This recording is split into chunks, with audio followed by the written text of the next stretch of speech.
I want to talk to you about good relationships and good partnerships and what makes them so good. It's not just what makes them so good or anything like that. It's also the fact of what to look for, especially if you're struggling with finding a partner that you really get on with. And this can be male, female, whatever. But a good partner will always love you. And they'll always be able to show how they love you. Not just love you because I love you. They'll always have commitment to you, and they will always take time out of their day to make you feel better. They will always come and say hello just for the sake of saying hello. They will always put time and money aside to get you the things they want, that they promised to get you. They will always have your trust. You can trust them to go out on a night out with other men, women, and you trust and you know that they will not stray or go and hang out with another male, female, whatever the opposite to them are, or whatever they like, sort of thing. And will always give you their time, even if their time is split between a past relationship where there's a kid. They will always give you plenty of time with them. Attention. You will always have 100% of their attention when you need it. Good communication and listening. They will always listen to your problems. They will always hear. They won't just hear your problems, they will actually listen to them and work to change them. Partnership. They will always go to you to talk through their ideas about their life and about their problems and about their medical history or what they're going through medically. They will always come to you and discuss it with you if there are options they need to take or need to choose. Which of? Tolerance. They will tolerate your bad side and you will tolerate theirs. Because everyone annoys everyone. There's things I do that annoy people, there's things that people do that annoy me. But if I love them, it's more the sense of, that's really going to annoy me and that's really going to set off my autism. I wouldn't do that if I were you. But if you minimize it to just a tiny little bit, I will put up with it. And I'll be fine. Patience. They will always give you plenty of time to sort out anything that they really cannot stand about you. If you do need to change anything about you, which you probably shouldn't be changing stuff about you, but if it's really bad behaviour, that you need to change, they will always give you the time to change, rather than making you change quickly. Openness. They will tell you when they're feeling bad. They will tell you when they're feeling down. They will tell you when they're having a rubbish day. Honesty. It's like with the openness. They will tell you when they've had a bad day. But it's not just telling you about a bad day, it's about saying, that behaviour really annoys me and I really can't stand it and I don't think I can put up with it. Is there any way that we can sort through this so that we both manage better? Or that there's someone else in their life that's just as close as you are, and they will tell you about that. Respect. They will respect you if you say, I can't change that. That's not something I can change. No. they will not make you change it if it's something you physically can't change. Sharing.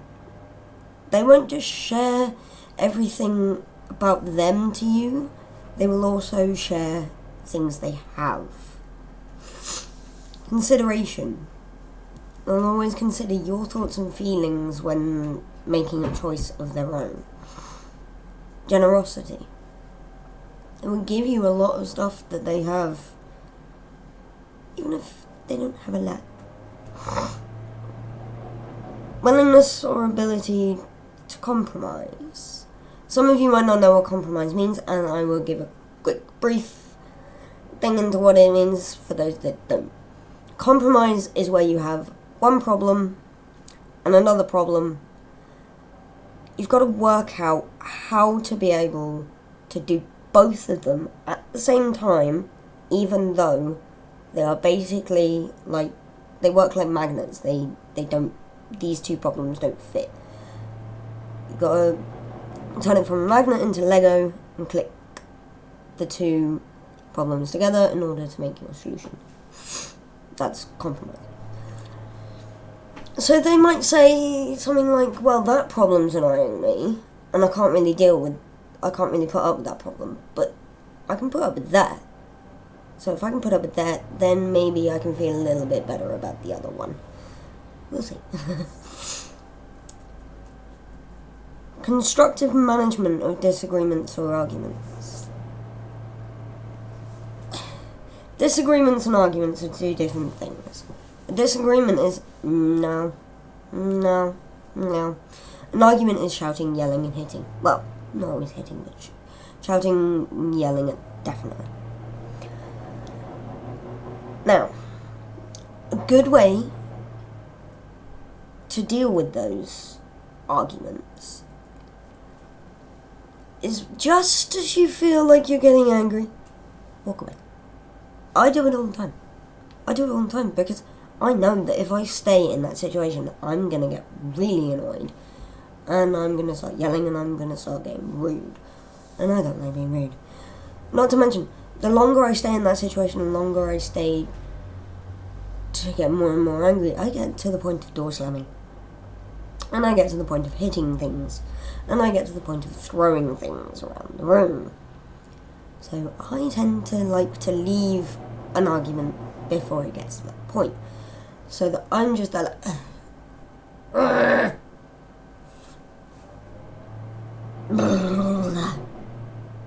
done. Are you calm? You calm? Good. Can we talk? We talk.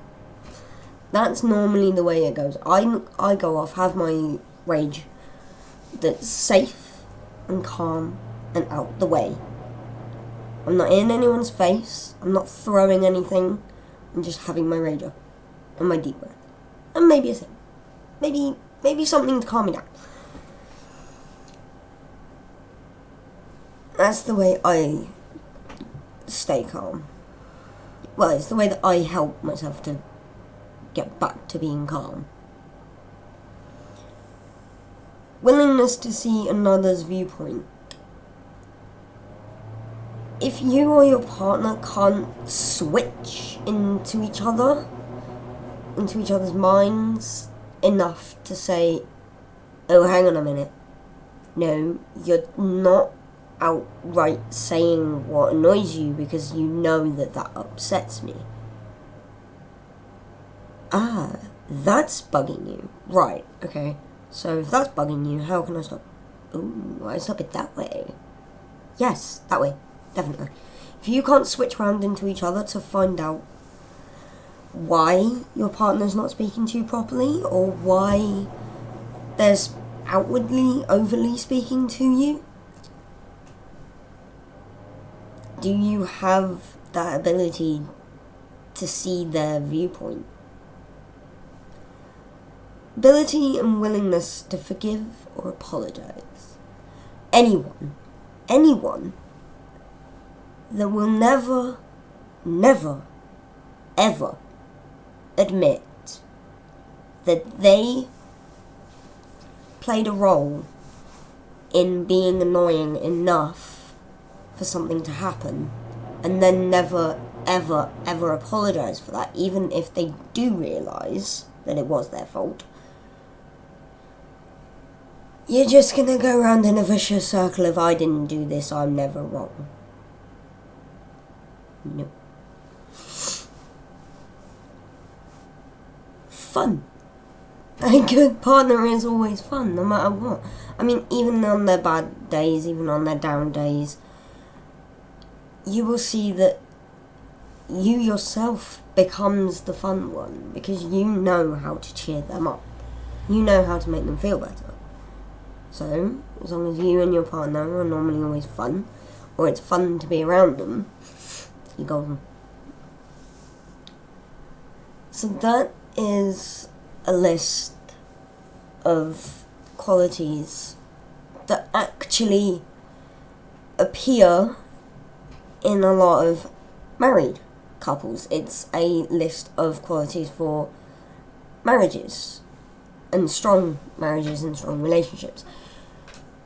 But I think it doesn't just stick to marriages. It's the basis for any good relationship, because of the fact that it's stated for good marriages. There's a reason why you're still married in your golden years, or there's a reason why you're in your diamond, I wouldn't say jubilee, but the diamond celebration of your wedding anniversary, or even higher than that. There's a reason why you got there. And I'd say it's because of these things. Because without those, and without the perfect balance of each, I mean, every couple has arguments. Every couple shouts and yells at each other. That's normal. Every single couple does it. However, if you don't have the ability to say, actually no, this argument's not worth having, I'm just going to shut up. Yes, dear. Yes, dear. Yes, darling. Of course, darling. Yes, dear. Then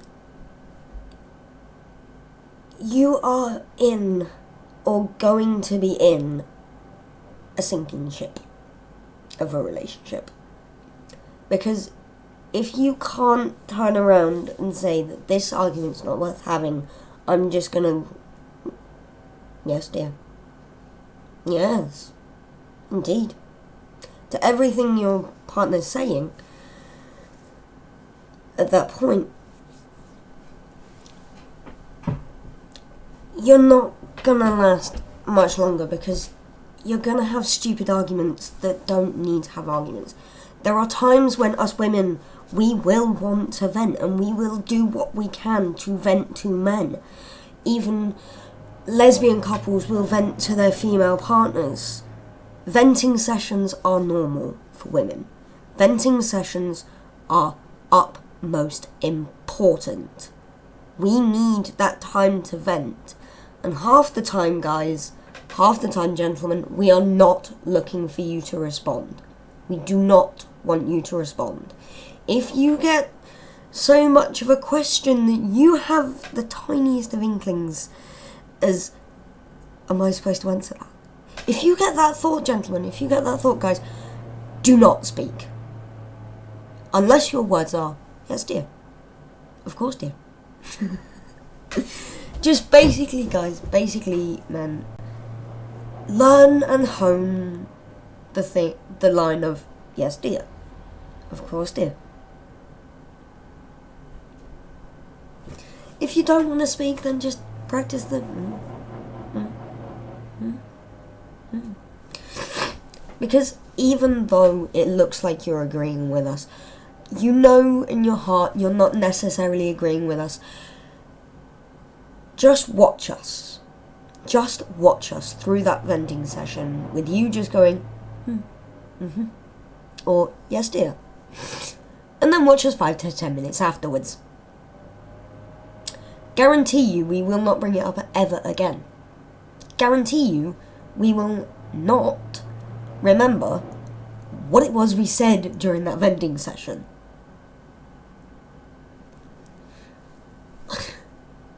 How has no guy ever thought about this before?